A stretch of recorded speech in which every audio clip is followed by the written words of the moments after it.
Ousmane Sonko et Bassirou Diomaye Faye sont dans de sérieux conflits. Ce qui se passe actuellement au Sénégal est inattendu. Et voici exactement ce que vous ne savez pas, parce que ce qui est en train de se passer là-bas, c'est grave. Alors permettez-moi de vous poser une question très simple. Est-ce que l'amitié est vraie? Est-ce que deux hommes peuvent vraiment se faire confiance, traverser l'enfer ensemble, construire quelque chose ensemble et arriver au sommet du pouvoir sans que tous s'effondrent entre eux? Est-ce que l'amitié résiste à l'argent? Est-ce que l'amitié résiste au pouvoir? Est-ce que l'amitié résiste à la pression de gouverner un pays de 16 millions d'âmes avec ses dettes, ses contradictions, ses intérêts cachés, ses conseillers qui murmurent à l'oreille de celui qui est au sommet et lui disent que l'autre est un poids? Ces questions-là, je ne les pose pas par plaisir philosophique. Je les pose parce que ce qui se passe en ce moment entre Ousmane Sonko et Bassirou Diomaye Faye nous oblige à regarder la vérité en face. Et cette vérité, elle est inconfortable. Elle dérange, elle écorche. Parce que ces deux hommes, pendant des années, ont représenté quelque chose d'immense pour une génération entière. Ils représentaient la preuve que ça pouvait changer. Ils représentaient l'espoir que des hommes intègres pouvaient prendre le pouvoir au Sénégal sans se vendre, sans se corrompre, sans trahir le peuple qui leur avait fait confiance. Et aujourd'hui, cet espoir tremble. Il ne s'est pas encore effondré, mais il tremble. Et ce tremblement-là, on va en parler, on va tout vous expliquer. Pas dans le jargon politique des journalistes institutionnels. On va vous parler comme on parle entre nous, entre gens qui comprennent l'Afrique de l'intérieur, qui comprennent ce que ça coûte de rêver dans ce continent et de voir ses rêves se fracturer. Pour comprendre où on en est aujourd'hui, il faut remonter à l'essentiel. Il faut comprendre qui sont ces deux hommes. Pas en termes de biographie officielle, pas en termes de curriculum vitae politique. Il faut comprendre d'où ils viennent humainement. Ousmane Sonko, c'est d'abord un homme qui a décidé de dire non à une époque où dire non pouvait vous coûter la liberté. Fonctionnaire des impôts, il aurait pu rester dans son couloir, faire sa carrière tranquillement, construire sa petite vie confortable loin des tempêtes politiques. Mais non, il a choisi de se lever. Il a fondé le PASTEF, le Parti des patriotes africains du Sénégal pour le travail, l'éthique et la fraternité. Un nom long, oui, mais chaque mot de ce nom est un programme. Patriote, africain, travail, éthique, fraternité, ce ne sont pas des mots en l'air, c'est une déclaration de guerre contre la politique du ventre, contre les arrangements entre amis, contre la compromission permanente qui caractérise tant de régimes africains, et les Sénégalais l'ont entendu. Surtout les jeunes, surtout ceux qui n'en pouvaient plus de voir leur pays pillé de l'intérieur, bradé de l'extérieur et gouverné par des hommes qui se servaient avant de servir. Bassirou Diomaye Faye, lui, c'est l'autre face de cette même médaille. Juriste de formation, inspecteur des impôts lui aussi, il a rejoint le PASTEF et est devenu le secrétaire général du parti. Pas la figure de proue, pas l'homme qui fait les discours flamboyants qui enflamment les foules, mais l'homme de l'intérieur. Celui qui construit, qui organise, qui tient la structure ensemble quand les tempêtes arrivent. Et des tempêtes, il y en a eu. Parce que le régime de Macky Sall, comprenant très bien la menace que représentait Sonko et son mouvement, n'a pas hésité à sortir les grands moyens pour les neutraliser. Et c'est là que tout commence à se compliquer. C'est là que les chemins des deux hommes se lient à jamais, dans la douleur et dans la résistance. Nous sommes en 2021. Ousmane Sonko est en pleine ascension. Sa popularité est réelle, tangible, presque physique dans les rues de Dakar, dans les marchés de Ziguinchor, dans les universités et dans les banlieues. La jeunesse sénégalaise le regarde comme on regarde quelqu'un qui ose dire ce que tout le monde pense mais que personne ne dit. Et ça fait peur aux tenants du pouvoir. Ça fait très peur parce qu'un opposant crédible qui parle au peuple, c'est dangereux, très dangereux. Alors il faut l'éliminer, pas physiquement, politiquement, juridiquement. On va lui coller une affaire qui salit, qui discrédite, qui disqualifie. Et on va trouver quelque chose d'assez grave, d'assez nauséabond pour que même ses partisans hésitent à le défendre. L'affaire éclate comme une bombe. Une jeune femme porte plainte contre Ousmane Sonko pour viol et menaces de mort. Elle affirme qu'il l'a agressée dans un salon de massage. Sonko lui nie en bloc. Il dit que c'est un montage politique. Ses partisans hurlent au complot. Mais peu importe ce que vous pensez de cette affaire spécifique, et on reviendra dessus parce qu'elle est complexe. Peu importe, l'objectif politique était clair comme de l'eau de roche pour quiconque regardait la situation avec lucidité. On voulait empêcher Sonko de se présenter à l'élection présidentielle. En Afrique comme ailleurs, une condamnation pénale, même pour des raisons douteuses, peut vous rendre inéligible. Et inéligible, c'est politiquement mort. C'est le silence forcé. C'est la fin du jeu. Ce qui s'est passé ensuite dans les rues du Sénégal a choqué le monde. Le pays de la Teranga, cette nation réputée pour sa paix, sa stabilité, sa culture du dialogue et de la tolérance, ce pays-là s'est embrasé. Les manifestations ont éclaté. Les jeunes sont sortis par milliers, par dizaines de milliers. Ils ont bloqué des routes, affronté les forces de l'ordre, brûlé des bâtiments. Et dans la répression qui a suivi, des gens sont morts. Des Sénégalais ont perdu la vie dans les rues de leur propre pays parce qu'ils refusaient qu'on leur vole leur espoir. Ces jours-là resteront dans l'histoire du Sénégal comme des jours sombres. Des jours qui ont révélé la fracture profonde entre un pouvoir qui se cramponnait à ses privilèges et une jeunesse qui en avait assez d'attendre. Pendant ce temps, Bassirou Diomaye Faye, fidèle à son rôle de secrétaire général du PASTEF, continuait à tenir le parti debout. Et lui aussi a fini par tomber, arrêté, emprisonné avec Sonko. Les deux hommes se retrouvent derrière les mêmes barreaux. Et c'est dans cette période de détention que quelque chose de très important se consolide entre eux. Pas seulement l'amitié, pas seulement la solidarité, quelque chose de plus profond. Une confiance absolue, une conviction partagée, une vision commune de ce que le Sénégal devrait être. Et peut-être à ce moment-là, une promesse implicite, ou peut-être même explicite. Une promesse qui disait « Si l'un d'entre nous ne peut pas se présenter, l'autre le fera, l'autre portera le flambeau. L'autre représentera le projet. Parce que le projet est plus grand que les hommes. C'est en tout cas ce qu'on nous a dit. C'est en tout cas ce que la base du PASTEF a cru. Et cette croyance a tout changé. Fast forward, nous sommes en 2023. Sonko sort de prison, mais il sort avec une condamnation pour ce qu'on appelle corruption de la jeunesse. Une formulation vague, presque kafkaïenne dans son ambiguïté, mais suffisamment précise dans ses conséquences. Elle vise à l'exclure de la course présidentielle. Et ça marche, au moins partiellement. Sonko ne peut pas se présenter dans les conditions normales. Alors le plan alternatif s'active. Bassirou Diomaye Faye devient le candidat officiel du PASTEF et le mot d'ordre est donné, simple, efficace, dévastateur dans sa clarté. Voter pour Bassirou, c'est voter pour Sonko. Bassirou, c'est Sonko. Le visage change mais l'âme reste la même. C'est comme ça que ça a été vendu. C'est comme ça que la population a compris le message. Et le peuple sénégalais a voté. Massivement, avec une conviction rare. Avec la certitude qu'en votant Faye, il votait pour le projet de Sonko, pour ses idées, pour sa vision, pour son refus de la compromission. Et Bassirou Diomaye Faye est devenu président de la République du Sénégal. Le plus jeune chef d'État de l'histoire du pays. Un homme qui sortait à peine de prison quelques jours avant son élection. Une trajectoire extraordinaire, un symbole puissant. Et Ousmane Sonko, lui, est devenu Premier ministre, le numéro 2 officiel, celui qui gère le gouvernement au quotidien pendant que le président trace les grandes lignes. C'était l'arrangement logique, l'arrangement naturel, celui qui respectait l'esprit de tout ce qui avait été construit. Sonko gardait la main sur l'exécutif concret, sur les décisions quotidiennes, sur la mise en œuvre du programme. Et Faye incarnait la légitimité institutionnelle, la figure d'État, le visage du Sénégal à l'international. Deux rôles complémentaires, un tandem parfait en théorie, mais les théories politiques et la réalité du pouvoir, c'est souvent deux mondes très différents. Parce que le pouvoir transforme les hommes, pas toujours de manière visible, pas toujours brutalement, parfois insidieusement, progressivement. Il y a des gens autour de vous qui commencent à vous parler différemment. Il y a des conseillers, des proches, des courtisans qui apparaissent de nulle part et qui vous murmurent à l'oreille des choses subtiles, des choses comme « C'est vous le chef, monsieur le président, pas lui.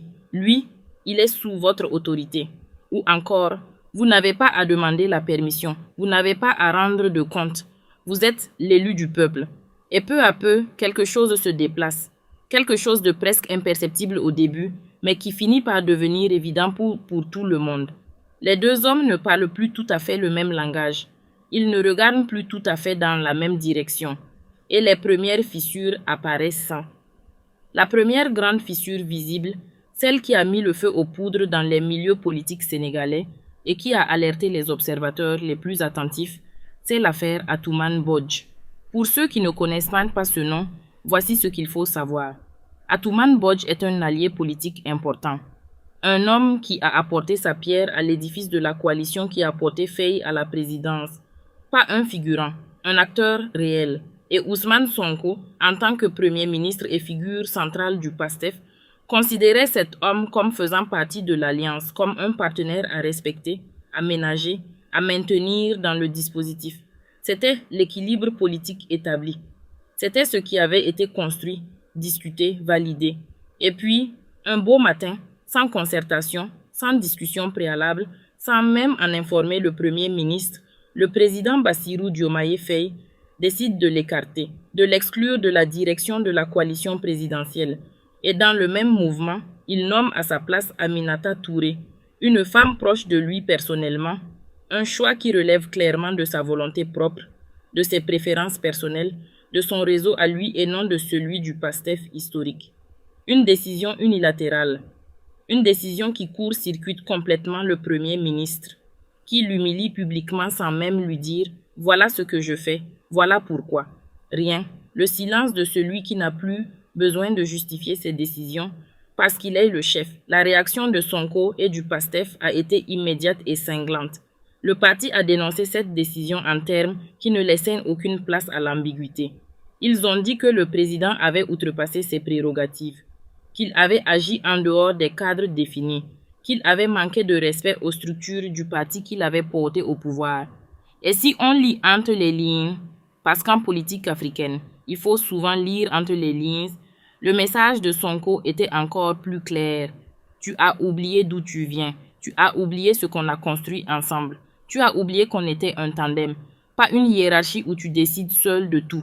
Et ça, pour quelqu'un qui a la personnalité de Sonko, quelqu'un qui a tout sacrifié, qui a fait de la prison, qui a mis sa vie en jeu pour construire ce projet politique, entendre ça, ressentir ça, c'est une blessure profonde. C'est une trahison ressentie viscéralement. Mais l'affaire Bodj n'est que la partie visible de l'iceberg. En dessous, il y a quelque chose de beaucoup plus fondamental.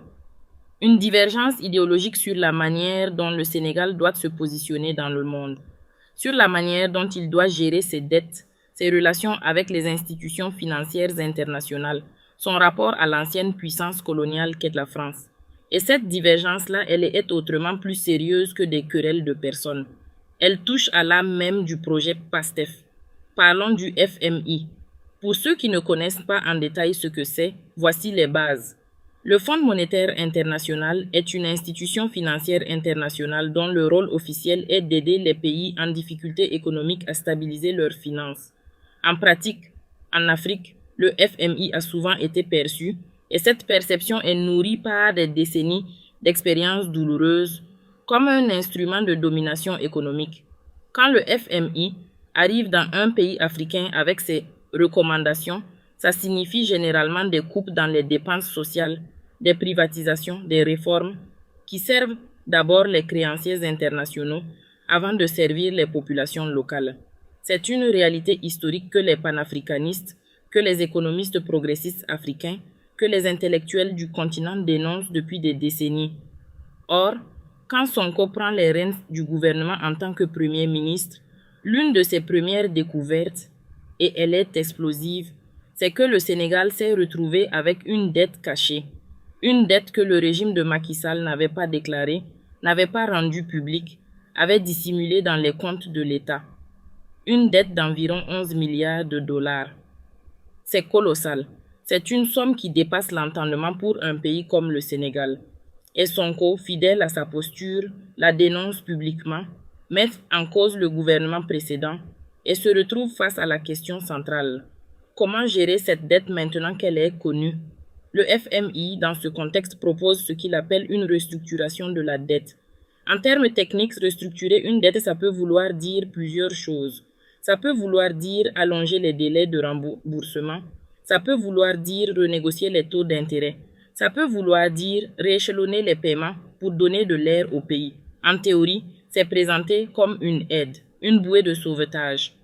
En pratique, pour Sonko, c'est une capitulation. C'est envoyer un signal au monde entier que le Sénégal est en faillite, que le Sénégal ne peut pas honorer ses engagements, que le Sénégal est un mauvais payeur qui a besoin qu'on réorganise ses finances à sa place.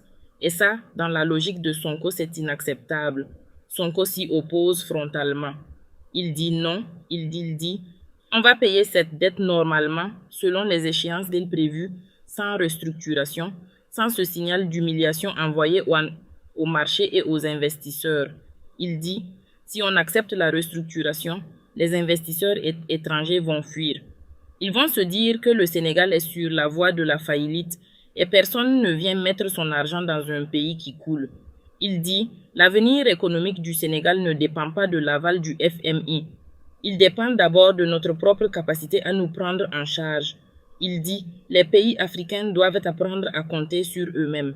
L'accord avec le FMI peut être utile comme cautionnement pour aller vers les marchés dans de meilleures conditions, mais ce n'est pas le FMI qui va régler nos problèmes budgétaires. C'est nous. Ce discours est cohérent avec tout ce que Sonko a toujours dit. C'est cohérent avec la ligne idéologique du PASTEF.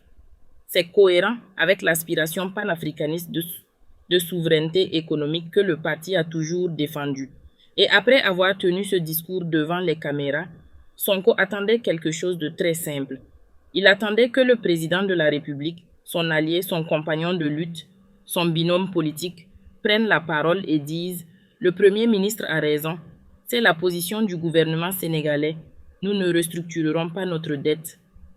Nous payons. » Point. Mais Bassirou Diomaye Faye n'a rien dit.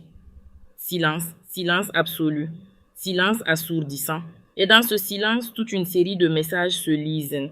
Les uns disent que Faye est d'accord avec le FMI. D'autres disent qu'il ne veut pas prendre position dans ce débat. D'autres encore disent qu'il veut se ménager des options, garder les portes ouvertes, ne pas fermer le dialogue avec les institutions financières internationales, parce que le Sénégal a besoin de crédibilité sur les marchés. Quelle que soit la lecture qu'on en fait, le résultat est le même. Sonko s'est retrouvé seul. Sonko a pris une position forte, publique, engageante, et son président l'a laissé seul avec cette position. C'est une humiliation politique. C'est une manière de dire au reste du monde « Je ne valide pas ce qu'il dit. Je ne partage pas nécessairement sa vision.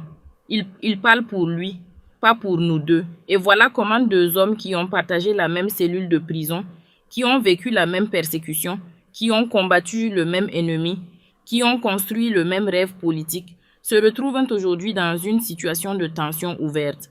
Pas encore de rupture officielle, pas encore de démission, pas encore de déclaration fracassante de l'un contre l'autre. Mais les signaux sont là. Ils sont clairs pour qui sait lire les dynamiques politiques africaines. Le feu couve. Et le bois qui alimente ce feu, c'est le pouvoir lui-même. Parce que le pouvoir a cette propriété terrible. Il grossit les différences. Il amplifie les divergences. Il transforme ce qui était une complémentarité en une compétition. Il transforme ce qui était une alliance en une rivalité. Et dans cette rivalité, ce n'est plus seulement l'avenir politique de deux hommes qui est en jeu. C'est l'avenir du projet politique qui a mobilisé des millions de Sénégalais. C'est l'avenir de cette espérance-là.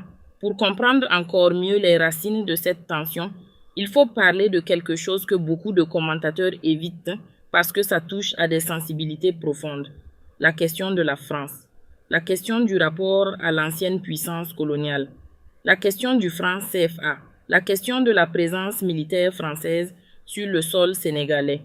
Ces questions-là sont centrales dans le débat politique africain depuis des années.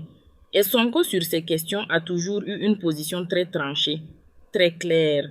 Il veut sortir le Sénégal de l'orbite française. Il veut que les troupes françaises quittent le territoire sénégalais. Il veut une révision profonde des accords qui lient le Sénégal à la France. Il veut un partenariat d'égal à égal, pas une relation de dépendance habillée en coopération. C'est sa ligne, c'est son ADN politique. Faye, lui, semble avoir une approche différente. Plus pragmatique, disent ses défenseurs. Plus réaliste, ajoute-t-il. Moins idéologique, disent ses critiques. Plus souple vis-à-vis de la France. plus disposé à discuter, à négocier, à trouver des arrangements, moins prêt à claquer des portes, à brûler des ponts, à engager des bras de fer avec des partenaires qui, même s'ils ne sont pas parfaits, restent des acteurs économiques et diplomatiques incontournables. Et cette différence de posture, même si elle n'a pas encore donné lieu à des déclarations explosives, elle existe. Elle est réelle et elle joue en arrière-fond de tout ce conflit. Dans la première partie, on a posé les bases. On vous a expliqué qui sont ces deux hommes, d'où ils viennent, comment ils ont construit ensemble quelque chose d'extraordinaire, comment ils ont partagé les pires moments, la prison, la répression, les menaces, et comment malgré tout ça, ou peut-être à cause de tout ça, une fissure est en train de se creuser entre eux. Aujourd'hui, on va aller plus loin. On va fouiller dans les mécanismes du pouvoir. On va comprendre pourquoi cette tension n'est pas un accident, pas un malentendu qui va se régler avec une bonne conversation. On va comprendre pourquoi c'est structurel, pourquoi c'est presque inévitable. Et surtout, on va parler de ce que personne ne dit vraiment. Les forces invisibles qui tirent les ficelles autour de chacun de ces deux hommes. Commençons par quelque chose de fondamental que beaucoup de gens ne comprennent pas bien, la structure constitutionnelle du pouvoir au Sénégal. Au Sénégal, le régime politique est un régime semi-présidentiel. Ça veut dire quoi concrètement? Ça veut dire qu'il y a un président de la République qui est élu au suffrage universel direct, qui détient la légitimité populaire la plus haute, qui nomme le Premier ministre et qui peut, dans certaines conditions, mettre fin à ses fonctions. Et il y a un Premier ministre qui dirige le gouvernement, qui conduit la politique de la nation selon les orientations définies par le président et qui est responsable devant l'Assemblée nationale. Sur le papier, ça ressemble à un partenariat. Dans les faits, c'est une relation de subordination. Faye est le chef, Sonko est sous Faye. Même si politiquement, historiquement, moralement, tout le monde sait que c'est Sonko qui est le père du projet. Même si tout le monde sait que sans Sonko, il n'y a pas de Faye président. La Constitution, elle, ne sait pas ça. La Constitution ne lit pas l'histoire. Elle lit les titres. Et le titre le plus haut, c'est président de la République. Et c'est là que le problème devient quasi insoluble. Parce que Sonko n'est pas quelqu'un qui accepte facilement la subordination. Ce n'est pas un homme qui va dire « Bien sûr, tu es mon chef, j'exécute tes ordres sans discuter ». Ce n'est pas sa personnalité, ce n'est pas son histoire, ce n'est pas l'image qu'il a de lui-même et que les Sénégalais ont de lui. Sonko, c'est l'homme qui a tenu tête à Macky Sall, l'homme qui a tenu tête aux tribunaux, l'homme qui a tenu tête aux forces de répression, l'homme qui dit non quand tout le monde dit oui. Ce caractère-là, cette colonne vertébrale politique, c'est exactement ce qui a fait de lui une icône. Mais cette même caractéristique est absolument incompatible avec le rôle de numéro 2 qui obéit sans broncher. Imaginez la situation concrète. Sonko annonce publiquement que le Sénégal ne restructurera pas sa dette. Il engage le pays sur une position et son supérieur hiérarchique, le président Faye, garde le silence. Que s'est-il passé en coulisses? Soit Faye n'était pas au courant de la déclaration, ce qui serait un problème de communication gravissime dans un gouvernement. Soit il était au courant et n'était pas d'accord mais n'a pas voulu contredire publiquement son Premier ministre, ce qui laisse planer une ambiguïté toxique sur la position officielle du Sénégal. Soit il était au courant, il n'est pas d'accord et il a choisi délibérément de ne rien dire pour laisser Sonko dans le vide, comme signal politique clair que ce discours n'engage pas la présidence. Quelle que soit la réalité, aucune de ces options n'est rassurante. Aucune de ces options ne dessine un tandem solide, cohérent, fonctionnel. Et les conseillers dans tout ça, parce qu'il faut parler des conseillers. Dans toutes les présidences africaines, dans toutes les structures de pouvoir, il y a des gens dont le travail, officiel ou officieux, est de se rendre indispensable auprès du chef. Ces gens-là ne veulent pas d'un président fort qui s'appuie sur un premier ministre fort.